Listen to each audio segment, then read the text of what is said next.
Yang masuk apa? Yang dilaporkan 4.000-an berarti yang Ibu kenapa nggak dilaporkan? Di itu Pak, di Bina. Hah? di kita bina gitu Pak. Di Bina. Jagain Pak. Dijagain. Jagain Pak. dijagain. Dijadiin supaya Supaya nggak blokir. supaya nggak Dapat blokir. keuntungan di situ ya. Di sini Pak. Proyeknya itu kurang lebih 8 juta setengah. Jadi ada 8 ya, ada 8 komputer, 8 PC. Operatornya ada 12 ya. Operator 8 Pak. Operatornya 8. Nah, 4 orangnya itu Yang 4 orang admin Pak. adminnya. Berarti nanti dari laporan dari operator diadvisor oleh admin dilaporkan kepada Mas sebagai operator. Oke, sekarang pertanyaan berikutnya, apakah lokasi ini sepengetahuan dari kantor? Tidak ada Pak. Tidak ada pengetahuan Atas dasar ide. atas dasar idemu sendiri. Betul. Terus yang menggaji anak-anak ini siapa? Dari saya sendiri. Dari Mas. Iya. Berapa per bulan? Per bulan sekitar 5 juta Pak. Kalau kita lihat dari 5.000 kemudian yang diblokir cuma 4.000, 1.000 dijual gitu kan, tanda kutip, dinegosiasikan betul, Bang. gitu Iya, kan. dinego, betul. Dan ternyata per situs 8,5 juta katanya. Saya lihat di berita juga Iya, tadi betul, yang Bang. ditunjukkan tadi ya. Berarti 8,5 M ya. Kurang lebih 8,5 M ya. Tapi saya nggak yakin cuma segitu ya. Waduh, Saya nggak yakin. betul, ya. Bang. Karena begini, hanya untuk kepentingan pribadi segelintir orang gitu ya, atau mungkin atasannya lah gitu. Pastinya logikanya kan nggak mungkin lah. Saya nggak yakin ya berbuat sendiri itu nggak yakin. Pastinya ada atasannya itu yang akan saling keterkaitan. Bismillahirrahmanirrahim. Assalamualaikum warahmatullahi wabarakatuh. Salam integritas. Alhamdulillah kembali berbincang di podcast ini. Kali ini kita membicarakan kembali terkait dengan masalah judi online. Kita sudah beberapa kali membicarakan judi online dan kali ini kita memberikan apresiasi karena ternyata judi online sudah mulai ditindak nih. Tapi sebersih apa dan seluas apa upaya yang bisa dilakukan mengingat dampak dari judi online begitu berbahaya sekali di tengah masyarakat. Kali ini kita membincangkan dengan Yudi Purnomo Harahap. Apa kabar Yud? Alhamdulillah baik Bang, siap. Wah, gimana nih judi online diberantas ini tuntas atau setengah-setengah nih kira-kira ini? Ya saya pikir ini ya mungkin ada program ya 100 hari pemerintahan Ya. Bang ya. Kita tahu bahwa mafia peradilan kan juga sedang disikatin, ya korupsi diberantas, ya kan. Ya. Kemudian juga saat ini kan mafia judi online ya, yang kita tahu Bang bahwa kalau terkait dengan judi online kita tahulah di sekitar kita baca kemudian lain sebagainya kan ini kayak lingkaran setan ya, membuat akhirnya kemiskinan tambah miskin gitu kan, kemudian jadi lingkaran setan dia main karena judi online kan adiktif ya Bang. Iya, dan nipu rakyat lagi ya. Iya, nipu betul. masyarakat. Menang dulu kan. Wah, ternyata begitu kalah kan bingung dia kan. Dari mana lagi sementara dia udah kecanduan, kayaknya mau menang lagi nih, nambah lagi. Akhirnya pinjaman online.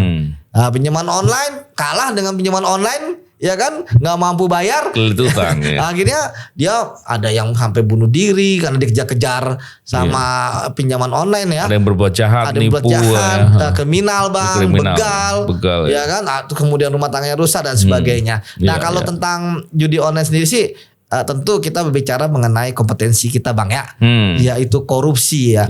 Selama ini kan kita mengetahui bahwa sebenarnya judi online itu kan antara bandar dengan yang penjudi Bang ya.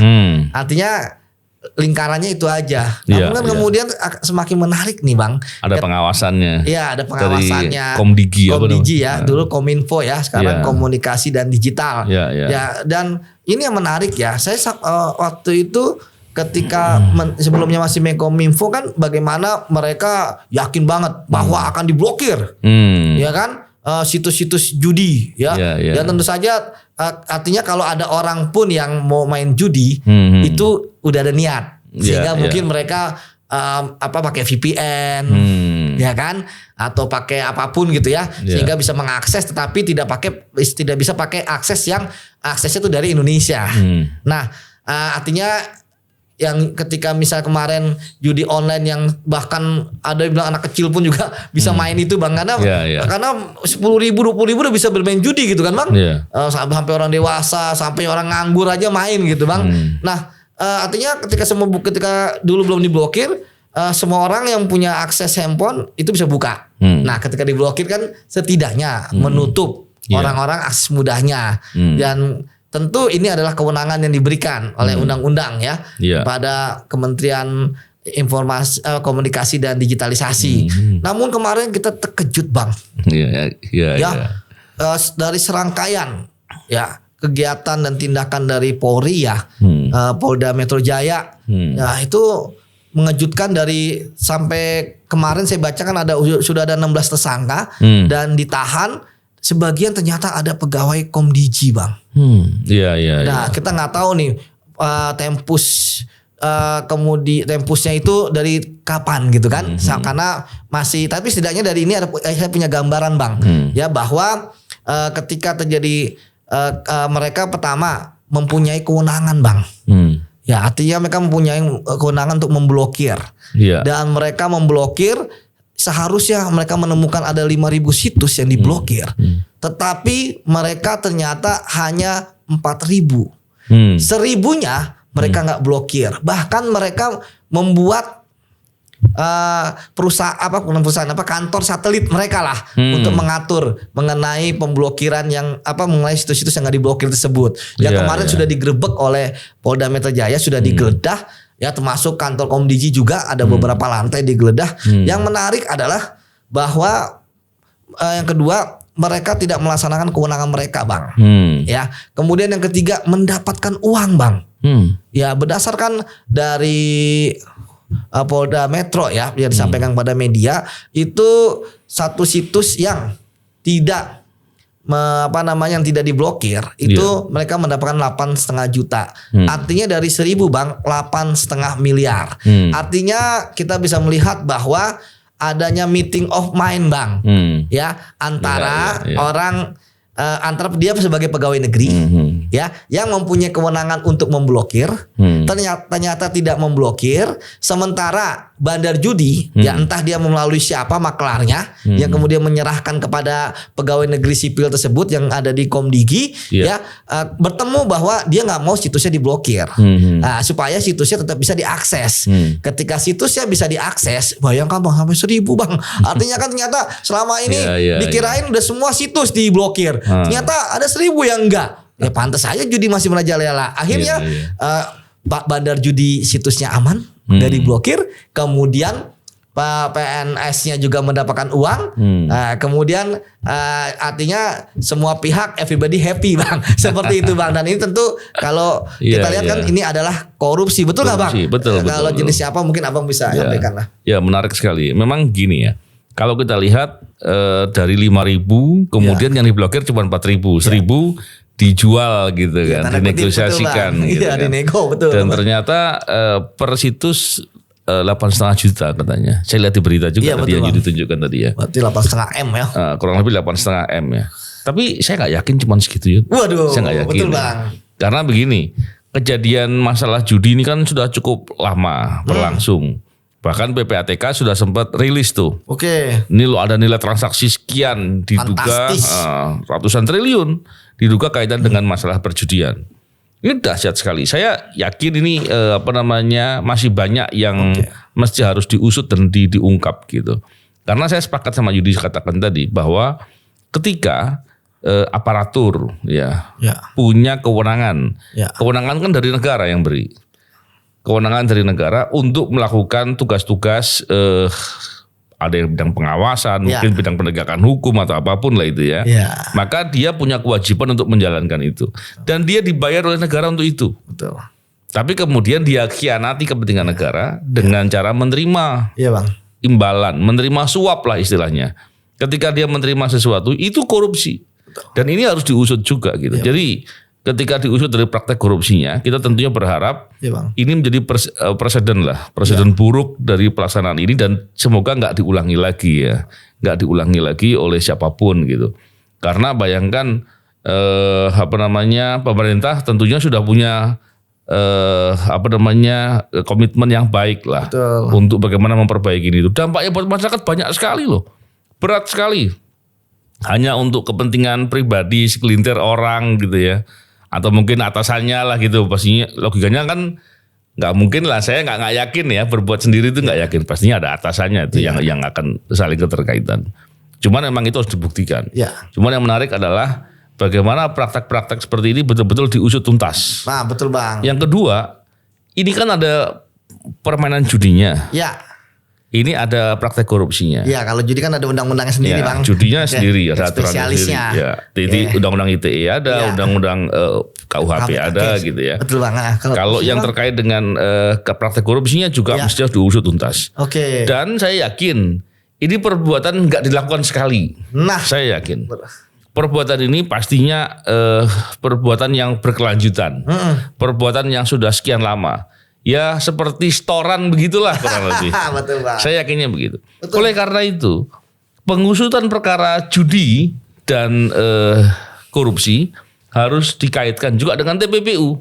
Oh iya Bang, mengejar aset-asetnya itu Bang, betul. Karena mestinya dia akan melakukan upaya-upaya sedemikian rupa untuk menyembunyikan asal-usul hasil kejahatan. Betul. Nah kalau itu diusut tentunya kita berharap deteran efeknya timbul. Orang nggak berani lagi berbuat. Karena kalau ini kemudian tidak diusut tuntas, saya khawatir di kemudian hari pola-pola serupa akan ditiru orang. Nah, cocok. Ditiru. Ketika ditiru, biasanya yang niru ini lebih canggih lagi. Betul, Bang. Biasanya begitu. Tapi menarik lah. Dan pengusutan ini mestinya dilakukan dengan sungguh-sungguh dan tuntas. Apalagi Pak Presiden, Pak Prabowo juga sudah menyampaikan agar ini diusut tuntas. Tentunya mengusut tuntas ini menjadi hal yang sangat penting, apalagi di tengah-tengah masyarakat yang sedang banyak mengalami kesulitan ekonomi.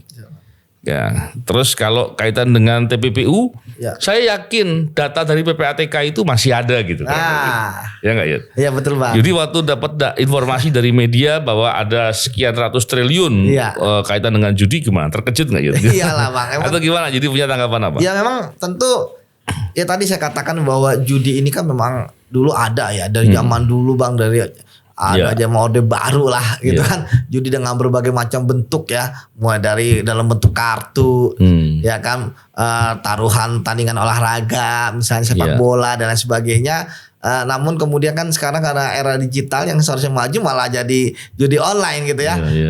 Ada hal yang tentu kita berharap ya untuk penegak hukum untuk tegas ya bahwa siapapun yang melindungi perjudian online ini harus disikat. Dan selama ini kan yang disikat itu kan orang yang mempromosikan, kemudian menarik sih. Ya kan, dan kemudian yang karena banyak yang endorse itu, artis juga banyak. Betul. Ada harus dihukum semua itu. Iya, ada beberapa sih yang udah saya lihat disikat Bang ya. Tentu ini kita harapkan semua pun disikat ya, termasuk orang endorse yang berpengaruh seperti itu. Nah kemudian yang menarik sebenarnya kembali lagi Bang kita kepada sistem yang ada di Komdigi ini ya, dulu Kominfo sekali lagi harus, karena masyarakat masih belum ini lapas Komdigi gitu kan, dulu kan komunikasi dan informatika. Nah jadi di Komdigi ini itu yang paling menarik adalah ketika pegawainya ikut bermain Bang.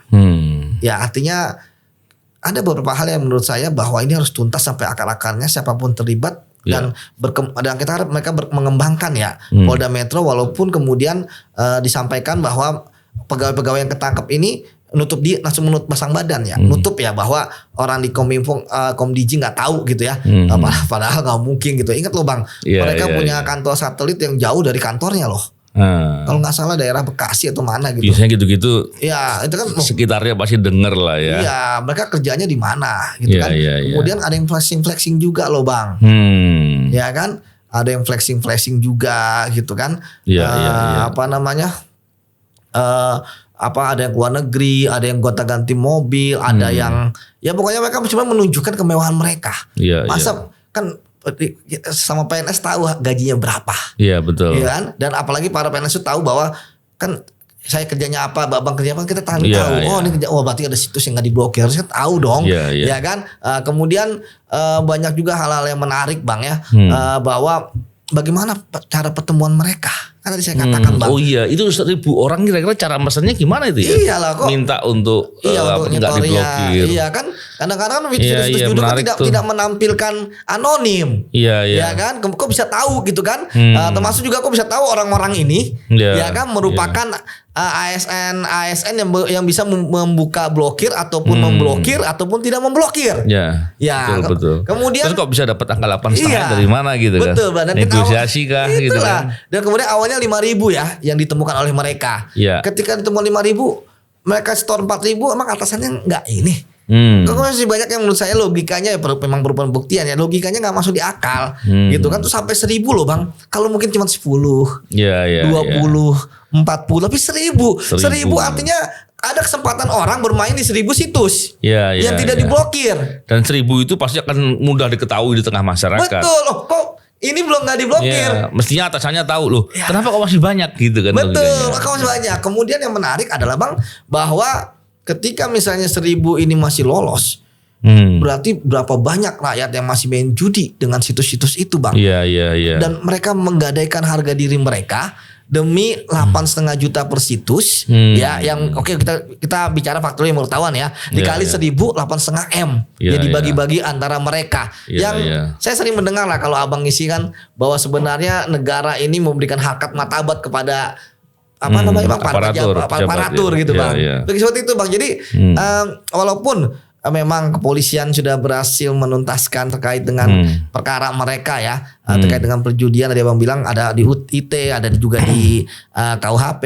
Saya berharap Bang ya, bahwa untuk korupsinya pun, apalagi Polda Metro kan juga sudah punya unit korupsi tersendiri ya, di khususnya ya, itu juga mau melapisnya dengan pasal korupsi ya, supaya apa? Supaya dan saya pikir pasalnya ada suap menyuap ya, karena ada meeting of mind di situ, supaya apa? Supaya mereka ada efek jerak, ada kapok, ya kan? Nah, jadi selain undang-undang tentang perjudian, kena juga undang-undang tentang korupsi, dan itu menurut saya pembuktiannya akan lebih mudah, karena uangnya ada, pelakunya ada, ya kan? Yang memberikan ada, menerima ada, seperti itu Bang. Menarik tadi. Kalau dilakukan juga penyidikan terkait dengan tindak pidana korupsinya, itu akan ada pendalaman tadi yang Yudi katakan. Proses penyerahan uang ini gimana ceritanya, ya kan? Apakah dari 1.000 orang itu dimiliki oleh masing-masing orang yang berbeda, atau orang-orang yang sama? Itu kan menarik juga tuh. Apakah bertemunya itu siapa? Apakah ada orang tengah yang memperkenalkan? Apakah kenalnya itu melalui atasannya dan lain-lain? Itu akan bisa tergambar dengan jelas. Dan tentunya dengan begitu akan bisa mengusut semua orang yang terlibat dalam kasus ini. Betul Bang. Karena apa? Ini judi ini beda yuk. Judi online sekarang ini beda dengan judi yang judi bilang zaman-zaman dulu itu Abang beda. Abang pernah nanganin Bang waktu Sering. jadi polisi dulu Bang. Dulu saya masih ingat lah. Penjudi itu bandar judi itu bisa kalah. Oh, kalah. Bisa. Kadang-kala bandar judi ada yang kalah. Oh gitu. Kalau main judi itu ada yang kalah. Oke. Tapi kan biasanya bandar jago-jago ya. Tapi bandar ada yang kalah. Ada yang kalah ya. Tapi kalau judi online ini enggak pernah kalah. Kenapa Bang? Ya karena kan sistemnya sudah dibuat demikian rupa untuk mereka enggak mungkin kalah. Betul. Jadi sebetulnya ini bukan serta-merta judi, tapi penipuan massal. Iya betul Bang. Penipuan massal, orang ditipu. Yang ditipu adalah, mohon maaf ini, kalangan orang-orang yang di level masyarakat yang mungkin tingkat pendidikannya belum tentu udah cukup baik gitu. Dikira jadi main kaya. Dia bisa atau teriming-iming karena ada upaya menipu tadi. Saya katakan ini penipuan massal kok. Betul Bang, betul. Upaya menipu itu ternyata di-endorse oleh orang-orang yang influencer gitu kan. Nah, itu Bang. Atau orang-orang yang cukup punya atau dipercaya oleh masyarakat, sehingga orang, oh ya aku percaya, dia bilang bisa dipercaya katanya. Padahal nggak begitu. Betul Bang. Kalau dari beberapa yang saya pernah bercerita di podcast ini juga pernah disampaikan bahwa ini sudah dirancang sedemikian rupa untuk tidak mungkin kalah. Bahkan dia sudah tahu kalaupun dimenangkan, yang dimenangkan itu posisi mana gitu untuk membuat merawat lah biar dia tetap mau bermain. Kalau dikalahkan semua terus menerus ketahuan orang kan. Gak mau ya. Karena enggak mau lagi. Oh, jadi ada yang dibuat kaya contohnya Bang ya. Dia kaya tuh main judi, bisa beli mobil, bisa beli rumah, kan jadi contoh, padahal itu hanya 0,0 sekian persen dari diakalin doang, dirawat biar dia enggak putus asa gitu kan. Ketika sudah terlanjur main banyak kan mungkin akan ketahuan kan dia sudah main sekian banyak. Nanti kasih bonus dia menangis sedikit gitu kan. Sehingga tadinya mau berhenti main lagi dia. Betul. Jadi melihat dari pola perjudian sekarang ini yang saya bisa katakan lebih mendekati kepada penipuan massal, ini mestinya negara berkepentingan menjaga agar jangan sampai masyarakat jadi korban lebih banyak lagi. Betul. Kalau lebih banyak lagi menjadi korban, tadi mereka akhirnya pilihannya berbuat kejahatan atau malah bikin masalah sosial lainnya. Meningkat ya. Bahkan ada yang bunuh diri. Nah itu Bang. Dan ini kan masalahnya sangat sedih kita lihatnya. Betul. Belum lagi seandainya nih, saya kemarin bicara sama seorang psikolog bahkan. Iya Bang. Dia bilang seandainya hari ini dia mau berhenti judi, sudah berhasil berhenti judi. Dampak psikisnya itu masih berproses untuk diobati. Oh gitu, jadi bukan hanya berhenti, stop. Bukan hanya berhenti. Oke Bang. Dampak psikisnya yang tanda kutip rusak atau sakit gara-gara permainan judi yang terlanjur terbawa lah gitu ya. Itu perlu waktu untuk diperbaiki.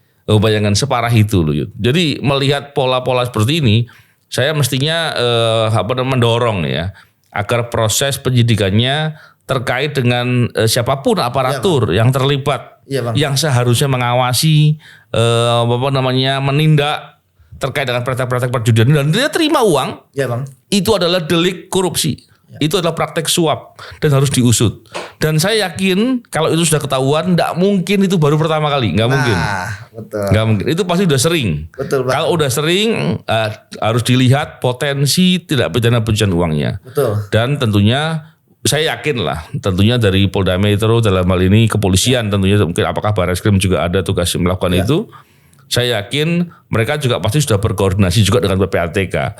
Sehingga data transaksi keuangan itu penting sekali untuk digunakan, untuk dimanfaatkan agar bisa mengusut dengan lebih luas lagi. Dan biasanya nih Yud, ini paling gak dugaan saya. Permainan judi ini pasti kan pakai transaksi rekening dalam negeri nih. Betul Bang. Rekening dalam negeri atau pakai nomine. Transaksi keuangan lainnya contohnya pakai bukan maksudnya sekarang kan ada kayak GoPay gitu-gitu kripto. Kayak gitu-gitu ya untuk proses pembayarannya. Saya yakin pasti dalam negeri itu. Dan itu nggak mungkin tunai karena untuk memudahkan online kan. Betul Bang. Saya yakin sebagian besar pakai rekening orang. Penampung ya. Rekening orang atau nomine atau transaksi yang nggak bener lah gitu. Betul Bang. Jadi dengan pola begitu mestinya freeze saja semuanya. Nah, yang ada kaitan dengan judi kan PPATK pasti tahu lah. Perbankan juga harusnya tahu kok karena kan ada kewajiban mengenali customer KYC kan. Mereka harus know your customer. Jadi dia harus tahu transaksi yang judi itu gimana. Terbaca lah pola-pola transaksinya udah kelihatan. Orang bank pasti tahu. Betul. Dengan begitu bank kan punya kewajiban laporan PPATK datanya pasti lengkap. Di freeze aja semuanya. Dan saya yakin kok mereka kan takut. Kenapa? Kaitan dengan perjudian itu pasti kaitan dengan proses yang pidana. Ilegal. Tapi juga harus dilihat. Jangan sampai rekening masyarakat yang nggak ada kaitan kena freeze juga. Harus hati-hati gitu kan. Nanti kasihan. Makanya follow the money itu penting. Ya, gimana Yudi dari beberapa perspektif tadi Yudi bisa memberikan gambaran atau masukan? Ya intinya bahwa tentu kita mendukung ya dan harus diberantas akar-akarnya. Ini sebenarnya suatu tahapan yang sudah lebih maju. Ya, dengan adanya pegawai negeri yang mempunyai kewenangan untuk memblokir situs, tapi kemudian dia malah tidak memblokir demi mendapatkan sejumlah uang yang kemudian tadi saya sepakat Bang harus ada TPPU kemana aja uang mengalir untuk memulihkan uang sebagai uang pengganti dari uang yang mereka terima suap yang mereka terima kalau katakan suap karena dengan suap tersebut rekening-rekening tersebut tidak diblokir dan artinya mereka yang memberikan uang, bandar judi yang memberikan uang kepada pegawai negeri ini, termasuk juga yang menerima pegawai negeri yang menerima, itu dua-duanya kena kalau pakai pasal suap menyuap. Betul. Kan Bang. Nah, kedepannya tentu kita berharap Komdigi gitu itu artinya lebih harus lebih efektif mengawasi, harus lebih tegas, lebih keras. Karena ini kan bukan hanya satu atau dua pegawai yang terlibat. Dan mereka pun juga sudah bermain canggih dengan tidak bermain di kantor, bermainnya di luar. Artinya tentu mereka tidak ingin semua orang yang tahu. Dan yang menarik adalah bahwa berarti di antara mereka sudah ada solidaritas Nah, artinya mereka udah solid gitu sehingga yang ikut, ada yang melapor kemudian orang-orang yang ikut itu aja. Namun memang ini sekali lagi ini perlu dikembangkan.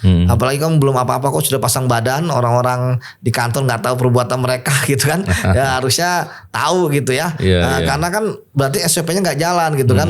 Bagaimana bisa menemukan banyak cuma dilaporkan 4.000. Berarti ada yang salah. Memang ketika ada yang salah kemudian ternyata tidak ada yang menemukan, ya kan? Dan karena memang banyak yang terlibat, kan terbukti, kan gitu. Sistem itu sebenarnya bagus. Saya pikir sebenarnya udah ada sistem lah di Komdigi ya. Namun ternyata kemudian karena yang terlibat adalah orang yang sangat banyak dan mungkin punya akses kewenangan di situ, ya artinya akhirnya sistemnya diakalin, ya kan? Bagaimana bisa katakan kita menemukan 5.000, tapi di apa?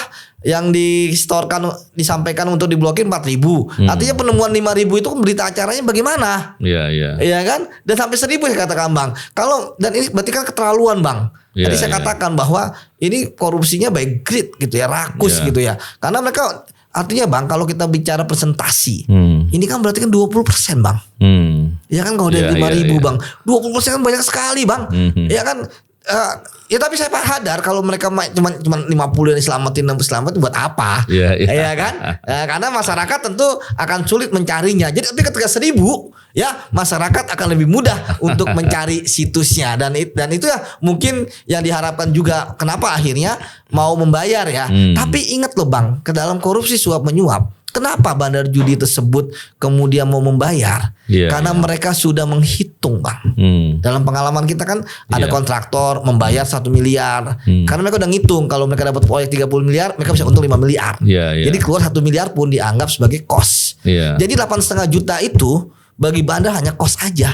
Bisa jadi satu situs mereka bisa mendapatkan miliaran. Jadi 8,5 juta itu hanyalah sebagai ya uang buat beli snack lah gitu kan Bang. Jadi seperti itu Bang, itu yang gak dipikirkan oleh para PNS-PNS ini. Di otak mereka, di pikiran mereka hanyalah mendapatkan uang dari bandar judi gitu kan. Terlepas dari apapun yang mereka lakukan, mereka tidak berpikir ke depan. Tadi seperti yang sudah Abang sampaikan, bagaimana keluarga yang main judi, bagaimana yang main judi juga, karena ketergantungan dan sebagainya. Terus ada kan lingkaran setan. Kalah ada barang-barang di rumah dijualin, ya kan? Udah nggak ada, akhirnya nipu orang. Akhirnya yang kali gampang pinjol, ya kan? Pinjol gampang, tinggal foto gitu kan, kemudian KTP dan sebagainya kirim kan, dapat duit. Tapi kan kalau misalnya Bang pinjol buat sekolah anak, ya kan, kemudian buat belanja istri, emang kalau nggak ada makan nanti ada gantinya kan nggak masalah. Ini kan walaupun itu juga sebagian dihindari. Iya dihindari, tapi kan maksudnya ada wujudnya Bang. Betul. Tapi kan ketika misalnya ya dia minjem 5 juta, dibuang judi kalah lagi 5 juta hilang, nggak ada rasanya Bang. Nah menurut saya bahwa kalau nggak diberantas, belum lagi nih Bang, orang-orang keluar dari dunia kerja, ya kan ada judi dipecat, ya kan, dia kemudian minjem pinjol, kemudian juga akhirnya dikejar-kejar debt collector, ada foto sampai ke kantornya, akhirnya pecat, akhirnya banyak yang rugi gitu Bang. Jadi memang judi ini memang merusak kan, seperti lagunya ini. Bang Roma Irama Bang, judi bukan judi ya Bang. Jadi ini judi online, bukan judi online Bang. dan menarik gini tergambar seperti yang Yudi katakan tadi bahwa korupsi itu betul-betul jahat.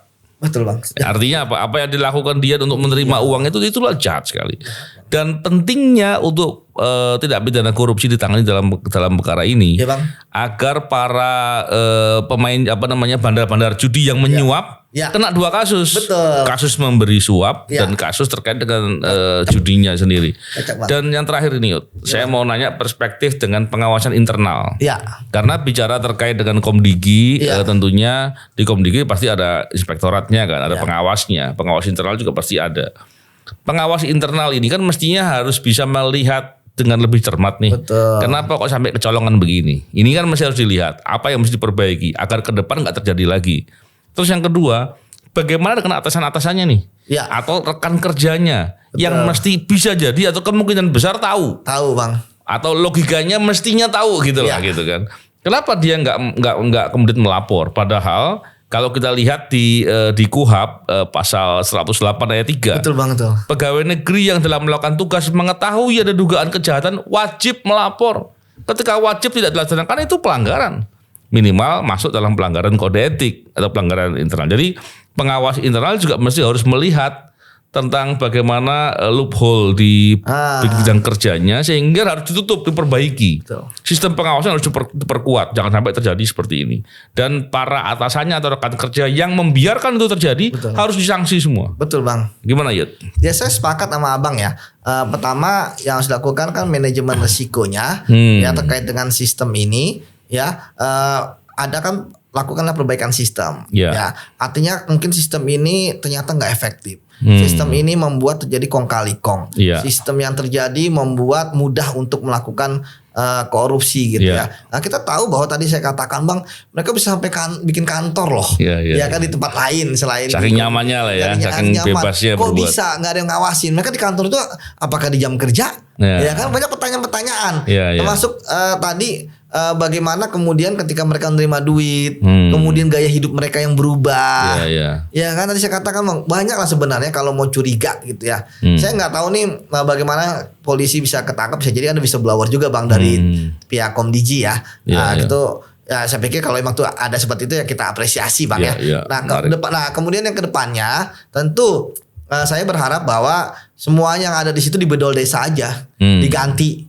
Ya kan, karena apa? Kita nggak tahu siapa yang terlibat dan sebagainya. Minimal kan tadi Bang, minimal kan menjadi saksi gitu kan. Betul. Atasan menjadi saksi. Kenapa ada 1.000 yang nggak diblokir, 4.000 yang diblokir. Kemudian kalau misalnya ada teman yang kemudian dia nggak terlibat juga loh. Kenapa Anda tahu ada ini, Anda tidak bicara, Anda nggak speak up gitu kan? Nah, jadi sebenarnya saya pikir itu orang-orang yang ada di dalam itu. Ya itu semua dibedol desa aja, diganti yang baru Bang. Itu cara yang praktis sekarang ya. Artinya mengembalikan lagi kepercayaan. Karena apa tadi saya katakan ini 20% Bang. Berani sekali orang itu gitu kan. Nekat itu ya. Nekat gitu. Tapi kalau katakan kalau cuma sedikit ya kan.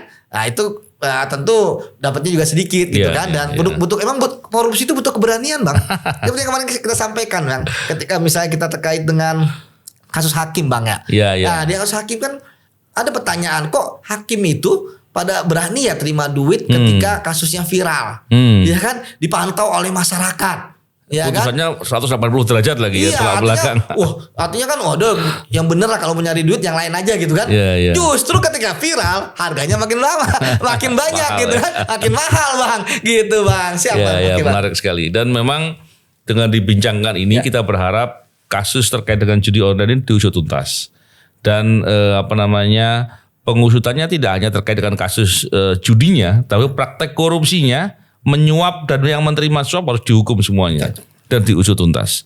Dan kita juga mendorong agar semua pihak yang terlibat baik mengendorse atau memberikan dukungan terkait dengan judi ini sehingga masyarakat kemudian terpengaruh atau percaya dengan seolah-olah ini adalah suatu mekanisme yang bisa dipercaya, itu juga sama aja dalam praktek judi yang harus diberikan sanksi. Jadi biar tidak terjadi lagi ke depan.